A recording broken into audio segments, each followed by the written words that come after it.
Sevilla, una de las ciudades más importantes del mundo en el siglo XVI, bulliciosa y cosmopolita, fue uno de los nodos fundamentales de la carrera de India. Atrajo a sus calles un flujo constante de mercancías, personas e ideas. Mientras tanto, Europa fue testigo de uno de los fenómenos más relevantes de su historia. Los anhelos de reforma religiosa hicieron que el desacuerdo de un monje trascendiera, poniendo en cuestión algunos dogmas y prácticas de la Iglesia del momento y rompiendo la unidad doctrinal europea. En 2017 se cumplen 500 años desde que Martín Lutero supuestamente clavara sus 95 tesis en la iglesia de Wittenberg. Era el momento de rescatar otra historia de Sevilla influenciada por el Renacimiento, el humanismo y la Reforma. La Sevilla que puso en cuestión la ortodoxia católica, la Sevilla humanista, la Sevilla disidente, la Sevilla reformista. Nos encontramos en el Castillo de la Inquisición de Triana para entrevistar a Michel Boiglin, profesor titular de la Universidad de Montpellier y experto en la Inquisición española. Ha escrito varios libros de referencia, así como numerosos artículos sobre la Inquisición y algunos de los personajes más relevantes de la Reforma en Sevilla. En uno de tus escritos sobre Rodrigo de Valer, precisamente, defines a este personaje como alguien que, aunque no se considere luterano, sí que parece que tiene un fondo de religiosidad popular que concuerda a veces con Lutero, pero que en otras cosas no. Entonces, nos interesa saber hasta qué punto piensas que la figura de Valer puede considerarse cercana a Lutero o una figura con una religiosidad más popular, que buscaban una conexión más directa con Dios, una religiosidad más sencilla, como es el caso, por ejemplo, también de Menocchio, ¿no? El molinero italiano. Sí. Pues de Valer, la verdad es que es un personaje del que tenemos bastante poca información, en realidad. Sobre todo la que tenemos es a partir de lo que dice el Reginaldo González Montes, y que es este martirologio escrito por personas que huyen de la represión sevillana, seguramente Casiodoro de Reina, Antonio del Corro y Juan Pérez de Pineda están por detrás de esta libra, y que presentan pues, Rodrigo de Valer Marmolejo como siendo el primer reformado de la Bética en torno al final de los años 30, inicio de los 40.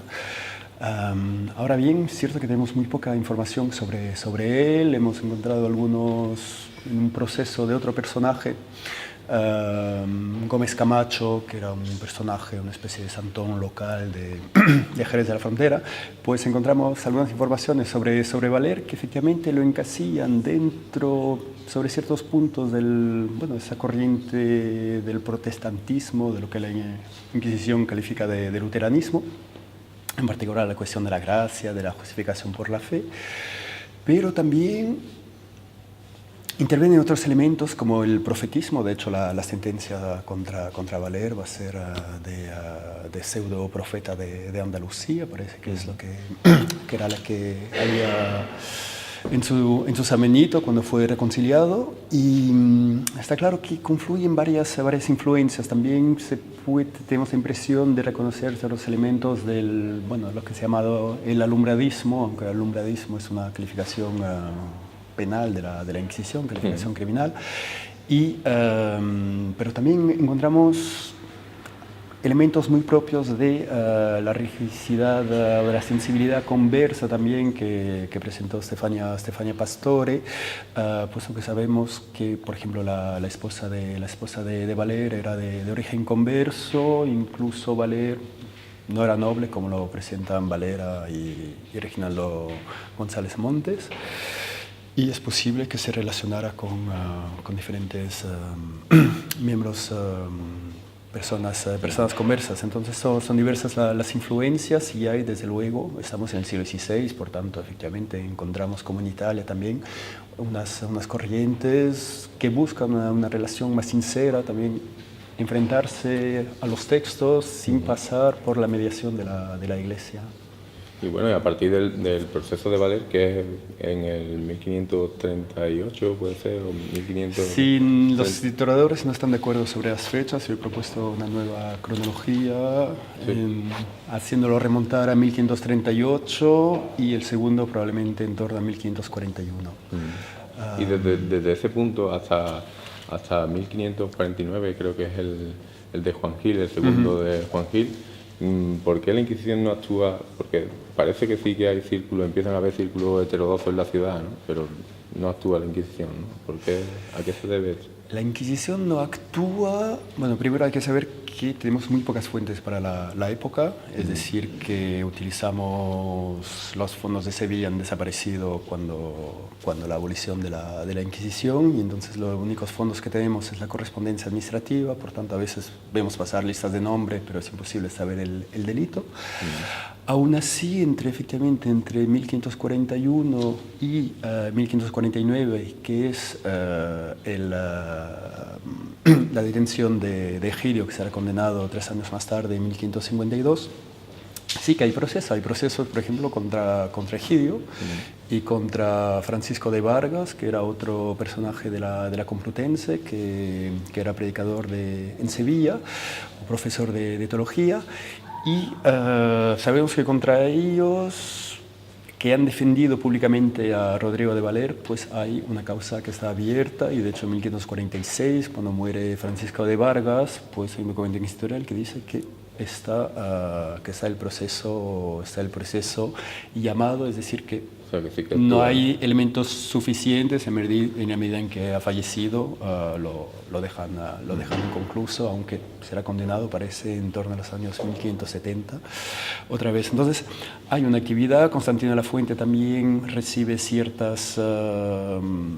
los canónigos de la Catedral de Sevilla le piden que no intervenga y que no haga prédicas si no se le pide. Entonces, en estos años, 1542-43, que es justo después de la cuestión de Valer. ¿Qué pasa? Es que es también muy difícil para la Inquisición intervenir sobre el luteranismo en la medida en que la calificación criminal del luteranismo no existe en aquel momento. Sí, claro. Es decir, hay que esperar el Concilio de Trento, hay que esperar que esas declaraciones a partir de 1545 sean declaradas anatemas para que la Inquisición tenga una base legal a partir de la cual actuar. Antes utiliza sobre todo las calificaciones de alumbradismo y las de luteranismo son sobre todo pues, las apologías de Lutero hechas en pública, y naturalmente nadie se arriesga en público a hacer ese tipo de defensas de Lutero.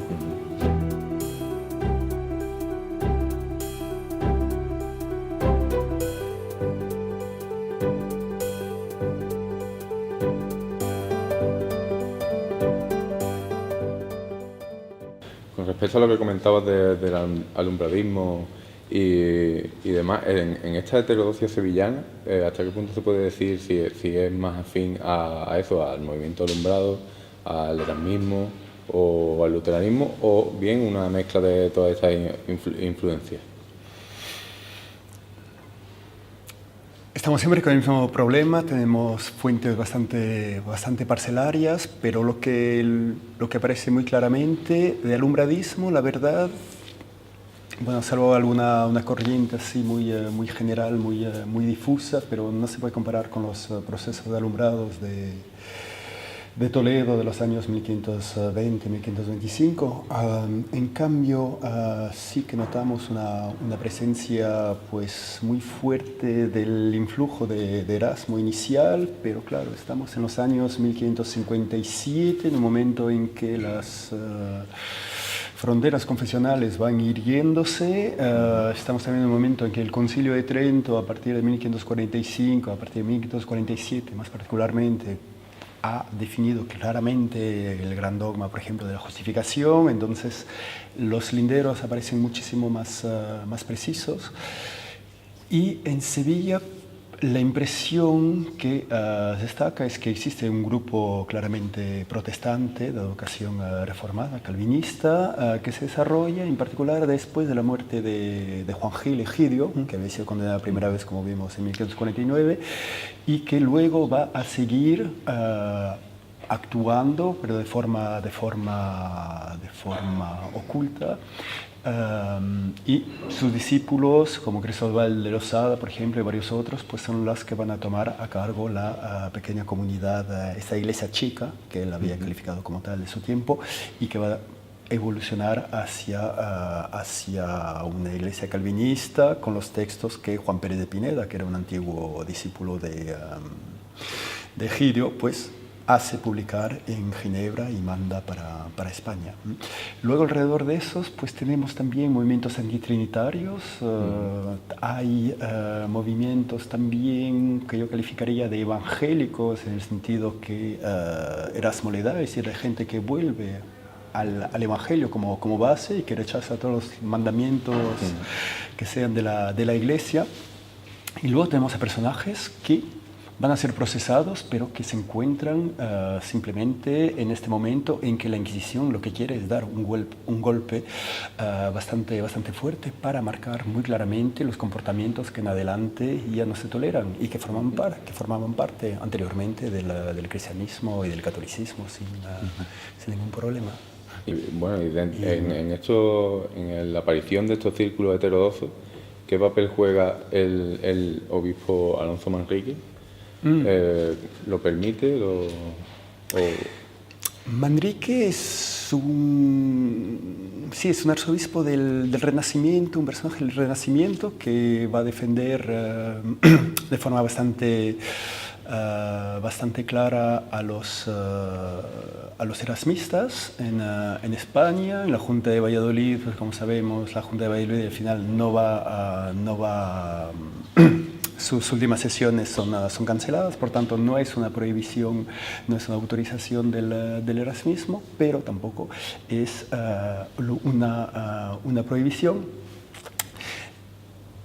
Manrique, en un momento dado, sentimos que, porque era inquisidor general, también abandona el consejo de la Inquisición y decide venirse como arzobispo a velar por su grey en la diócesis de Sevilla, y a partir de este momento, a partir de finales de los años 1520, pues se instala a Sevilla hasta 1538, hasta su muerte, y propicia la venida de varios erasmistas y personajes, oradores, profesores de Alcalá de Henares, como el doctor Egidio, pero Sancho Carranza de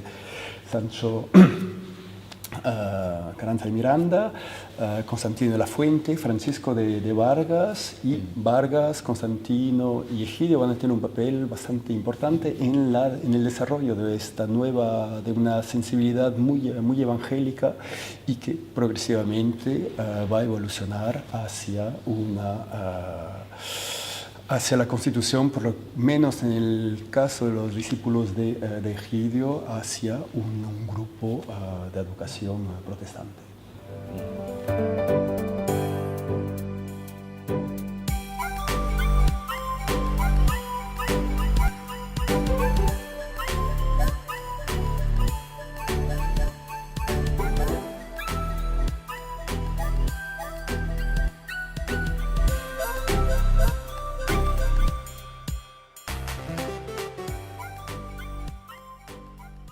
Aprovechando que estamos en el castillo de la Inquisición, donde muchos de estos reformadores o luteranos, como se llama la Inquisición, pasaron, ¿no?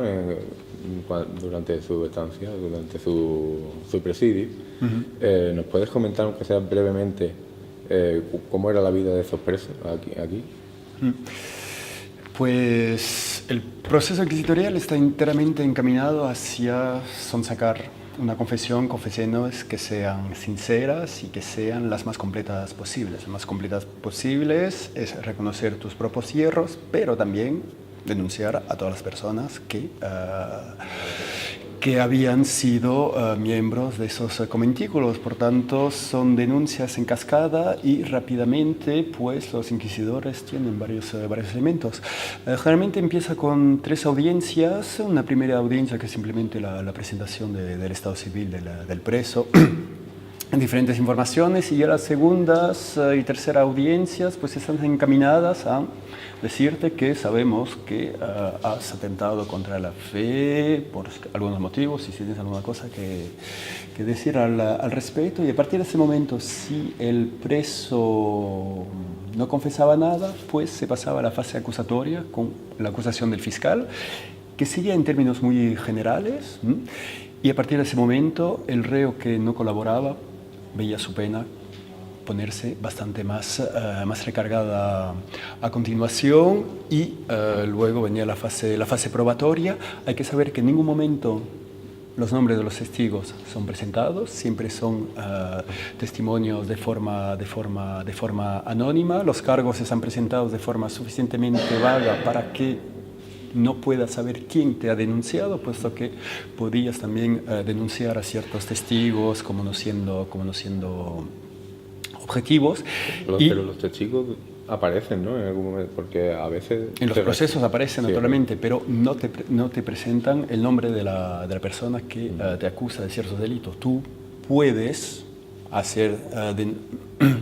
definir ciertos testigos como testigos de tachas, es decir, tacharlos, decir, bueno, esta persona ha tenido una rencilla con esa persona, por tanto, si piensas reconocer a la persona. Aún así, hay varios elementos, hay que pensar que estamos, en este caso de los grupos evangélicos de Sevilla, en ciertos de esos grupos, pues en ceremonias que han sido hechas en pequeñas casas, por tanto la gente se conoce, los inquisidores tienen bastante informaciones. Si la persona no colabora suficientemente, también tienen como recurso la sala de tormento. Los reos estaban aquí encerrados en diferentes cárceles. Aquí en el castillo de Tría, en el castillo de San Jorge, pues estaban las cárceles preventivas, donde estaban los presos durante la instrucción de su proceso, y de allí no salían hasta el momento del auto de fe, en el que se publicaría el veredicto. Y por tanto son condiciones bastante duras. Hay diferentes tipos de celdas, las celdas de la parte baja, las que eran bastante lóbregas y húmedas, las de la parte superior del castillo, que eran un poco mejor. En teoría todos los presos eran totalmente aislados, es una innovación de la Inquisición, es decir, que a partir del momento en que estás procesado, estás totalmente aislado, cortado del mundo exterior, y tu único contacto muchas veces se limita únicamente a algunos religiosos y a los inquisidores que vienen a intentar convencerte de colaborar. Es decir, hay un doble movimiento, un primer movimiento que conduce a convencerte de que efectivamente has errado salir de camino, para luego elegir el verdadero camino que se te ofrece, es decir, el de la colaboración con las instituciones y la Iglesia.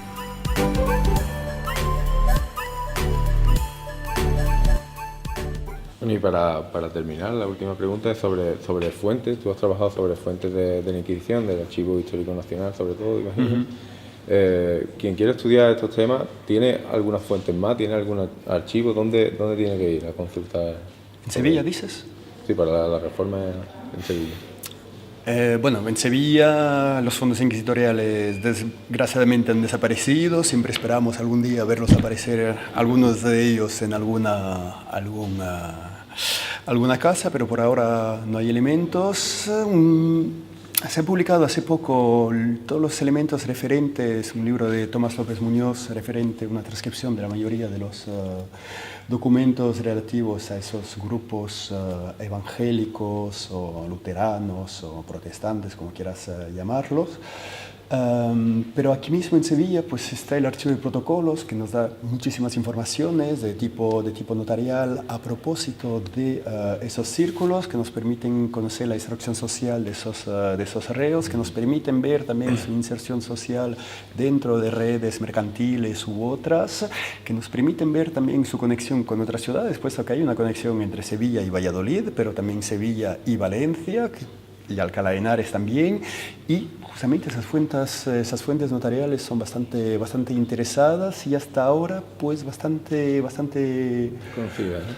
Poco utilizadas, porque es un material bastante complejo de usar, aunque Juan Gil en su Historia de los Conversos ha publicado muchas de ellas, que ya son una primera pista. Luego están también todos los fondos de los monasterios, de las órdenes conventuales. En el marco de esta represión hay varios conventos que han sido tanto de dominicos como el de los jerónimos de Santiponce, pero también conventos femeninos como el de Santa Paula, el monasterio Santa Isabel. sobre los cuales se ha trabajado muy poco, y ahí seguramente también en esos archivos se puedan encontrar elementos, y luego está también toda la historia de la edición de los libros, puesto que, bueno, si los principales cabecillas como Constantino de la Fuente, que tenía muchísimas relaciones con los editores de aquí de Sevilla, Montes de Oca u otra, también hay otros